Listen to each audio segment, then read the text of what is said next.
इथं आपल्या पाण्याला उकळी आली आहे, त्यामध्ये अगदी थोडंसं मीठ टाकून घेऊ. इथं मी धुवून घेतलाय पालक, तो पालक टाकून घेऊ आणि इथं आपण पालक शिजवून घेऊया. पालकाच्या पानांचा हिरवा गडद कलर आला की आपल्याला बंद करून टाकायचं आहे. 2 मिनटं लागतात, जास्त वेळ नाही लागत. थोडीशी उलटी सुलटी अशी पानं करायची. गरम पाण्यात शिजवून घेतल्यामुळं काय होतं, एक पालकाला वास असतो, तो वास पण कमी होतो. याची आपण आता ग्रेव्ही करून घेणार आहे, त्या ग्रेव्हीला कलर छान हिरवा येतो. इथं आपल्या पालकचा कलर छान आला आहे.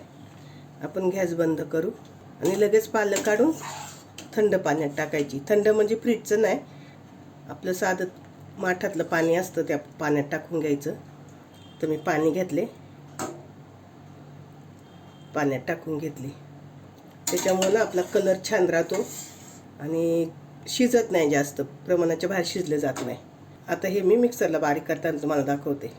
इथं आपण मिक्सरचं भांडं घेतले, त्यामध्ये उकडलेला पालक, लसूण, मिरच्या, थोडंसं जिरं.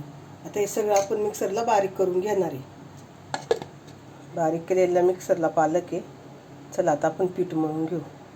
इथं आपण गव्हाचं पीठ घेतलं 1 वाटीभर. पाव वाटी बेसन टाकणार आहे, थोडासा ओवा टाकणार आहे, हिंग, मीठ, खसखस टाकणार आहे. थोडीशी खसखस नसेल तुम्हाला टाकायची तर तीळ टाकले तरी चालेल. कोथिंबीरची तर फक्त पानं घेतल्यात, देठ घेऊ नका. आणि तयार केलेली पालकाची पेस्ट. आता हे सगळं आपण मिक्स करून एक गोळा तयार करून घेऊ. आपण पुऱ्यांना पीठ मळतो त्याप्रमाणे पीठ मळून घ्यायचं आहे. इथं पीठ आपलं मळून झालं आहे. या पद्धतीनं घट्ट मळे आपण. त्याच्यावर झाकण ठेवू आणि 5 मिनिटासाठी असं साईडला ठेवून देऊ. इथं एक पिठाचा गोळा घेतला आहे, त्यावर पीठ टाकूया आणि याची चपाती लाटून घेऊ आपण. आपली इथं चपाती लाटून तयार झाली. आता आपण पुऱ्या कापून घेऊ. तुम्ही चपातीनं लाटता एक एक गोळा लाटला तरी चालेल, पण असं पटकन होतं.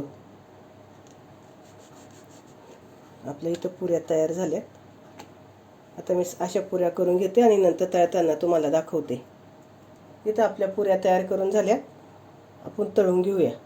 तेल तापले, तेलामध्ये पुरे सोडून घेऊ आणि पुरीला असं दाबायचं, हलक्या हाताने दाबायचं, म्हणजे पुरी छान फुगते आपली. किती छान टम फुगली आपली पुरी. दोन्ही साईडने छान तळून घ्यायची.